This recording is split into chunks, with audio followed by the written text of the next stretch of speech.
सभा के राष्ट्रीय अध्यक्ष श्री परमार साहब, आपका हार्दिक स्वागत अभिनंदन। एवं मंच पर बहुत सारे लोग बैठे हैं वरिष्ठगण, नाम लूँगा तो समय होगा, इसलिए सभी से मैं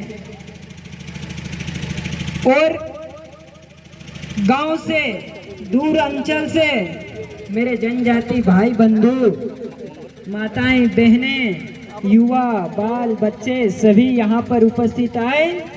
आप सभी को राम राम।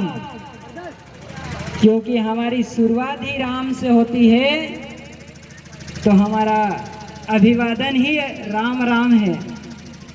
साथियों, आज बड़े गर्व का विषय है कि आज हम इतने सारे लोग एकत्रित हुए हैं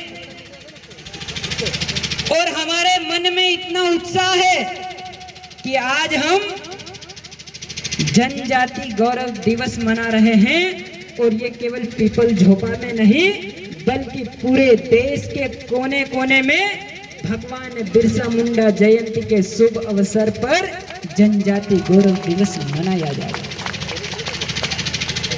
साथियों, मैंने सुना है कि हमारा समाज सदैव गौरवान्वित रहा है। हमारे महापुरुष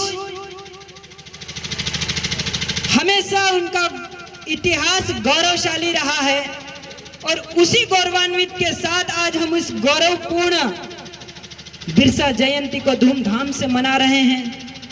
हमने पीपल झोपा के नगर में जब रैली निकाल रहे थे, हमारे वाद्य यंत्र देसी जो सदियों से चला आ रहा है उनसे झूम उठे मेरे आदिवासी भाई बंधु, उसके लिए मैं अभिनंदन करता हूं।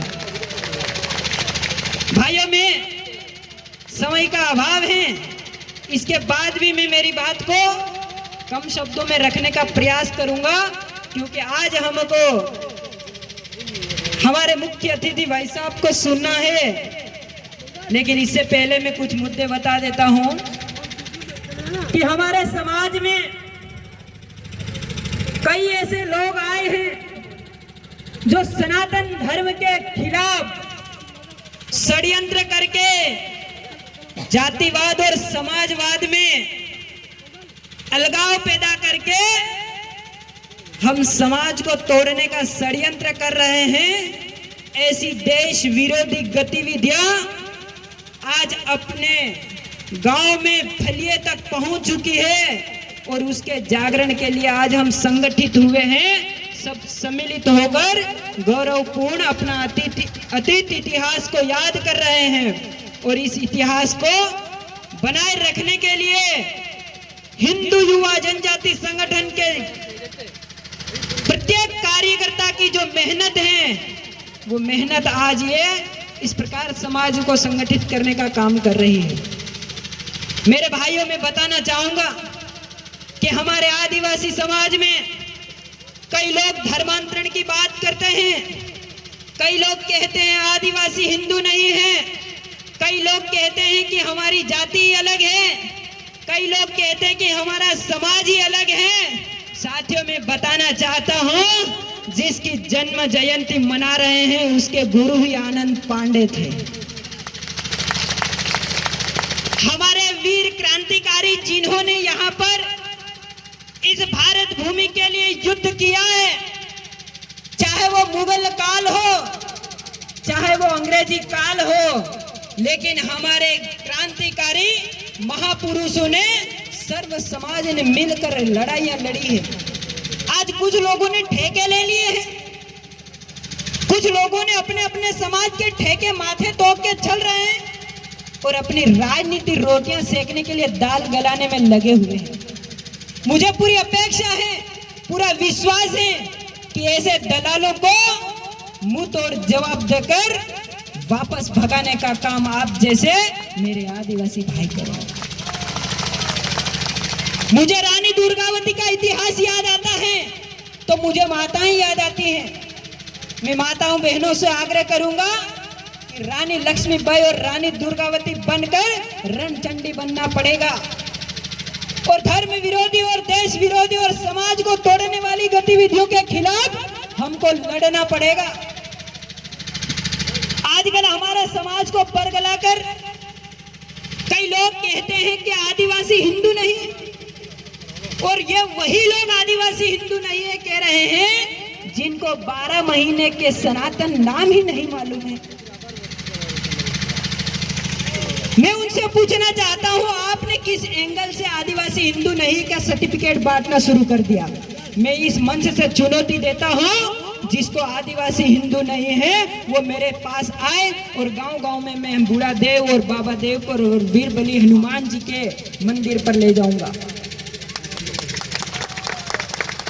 आज हमारा समाज सदियों से हनुमान जी की पूजा करता है। अभी नारे गूंज रहे थे कि वीर बली हनुमान की जय। मेरे भाइयों, मैं आपको बता देना चाहता हूं कि जितने भी लोग आपको बरगलाकर जनजाति समाज में षड्यंत्र करके हमको जातियों में बांटकर सनातन धर्म से अलग करने आएंगे, तो उनको बता देना कि हमारे पूर्वजों के गौरवशाली संस्कृति है और इस गौरवशाली संस्कृति का संरक्षण करने का अधिकार हमारा है, और उसी कर्तव्यों के साथ हम इस हमारी सनातन सदियों से चली आ रही परंपरा और संस्कृति का सम्मान करेंगे। कुछ लोग ईसाई मिशनरीज बन गए हैं, कन्वर्जन बड़े स्तर पर हो रहा है। मैं कल एक कार्यक्रम में गया था, वहां पर जनजाति गौरव दिवस के उपलक्ष्य में हनुमान चालीसा का पाठ किया। कुछ आदिवासी नामक संगठन के ठेकेदार कहते हैं कि हमारी आदिवासी संस्कृति को संक्रमित कर रहे हैं। मैं उनको बता देना चाहता हूं, आदिवासी संस्कृति को कोई संक्रमित कर ही नहीं सकता, क्योंकि आदिवासी से ही सनातन है। आदिवासी का मतलब ही आदिकाल से रहने वाला है। मेरे भाइयों, खास करके युवा वर्गों से मैं विशेष आग्रह करूंगा कि स्कूल कॉलेज में जिस प्रकार भ्रमित करके जनजाति समाज को बरगलाने वाले लोग आते हैं, उनको बता देना, और उनको तो पहले अपने को प्रश्न ही कर लेना कि भाई, अगर तू आदिवासी हिंदू नहीं है कहता है, तो क्या तू नदी माता की पूजा नहीं करता है? तू क्या पीपल की पूजा करता है? हम प्रकृति पूजक के साथ साथ हम मूर्ति पूजक भी होते हैं मेरे भाइयों, और उसका कोई सर्टिफिकेट देने की जरूरत नहीं है। वो आज भी हमारे गांव खेड़ापति हनुमान जी और बाबा देव विराजमान है।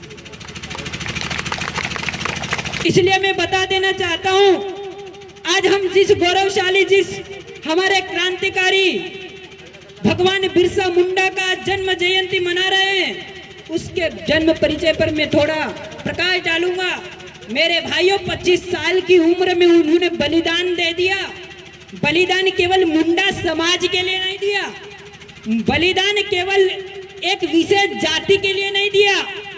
पूरे भारत में अंग्रेजी काल से भारत पर शासन करने आ रहे थे, और अंग्रेजों ने तय कर लिया था कि अगर सबसे मजबूत समाज है तो वो है जनजाति समाज है, और उस जनजाति समाज को निपटने के लिए लड़ाई से तो कभी निपट ही नहीं सकते।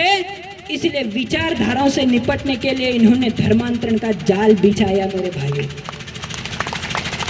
धर्मांतरण बिछाने के लिए, धर्मांतरण बढ़ाने के लिए भगवान बिरसा मुंडा को एक मिशनरी स्कूल से बताया कि आप धर्म परिवर्तन करोगे तभी आप शिक्षा लेने के काबिल होंगे। तो एक छोटे से बालक का उत्तर सुनिए मेरे भाइयों। आप तो वरिष्ठ हो, आप तो युवा हो, तरुणाई है, और युवा देश के रीढ़ की हड्डी होती है मेरे भाइयों। और इस बालक ने क्या जवाब देते हैं मालूम है? जब उनको बोलते हैं आप ईसाई बन जाओ, शिक्षा हम देंगे, फ्री में देंगे, मतलब लोभ लालच देने का काम शुरू कर दिया था उस समय। तो भगवान बिरसा मुंडा ने कहा, मेरा गला काट कर फेंक दो, लेकिन मैं सनातन संस्कृति का संरक्षक हूं और उसकी रक्षा हमेशा करते रहूंगा।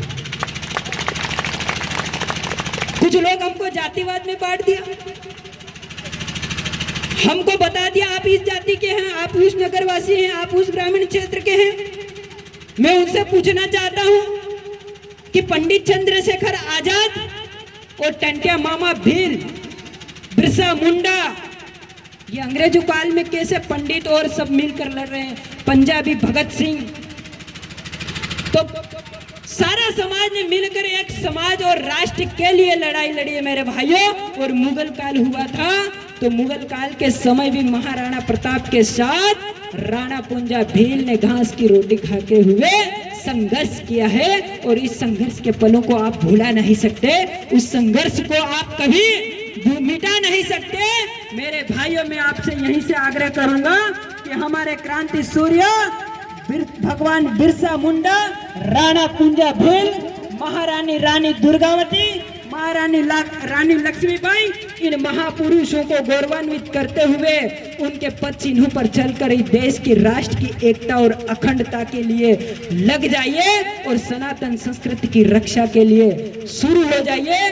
घर घर जाकर जागरण कीजिए कि हमारे पुरुषों का गौरवशाली इतिहास है, उसी पद चिन्हों पर चलकर देश को पुनः गौरवान्वित करेंगे और समाज को गौरवान्वित करेंगे और सामाजिक समरसता के साथ मिलकर हम प्रत्येक हिंदुत्व मिलके इन ईसाई मिशनरीज को मुंहतोड़ जवाब देंगे।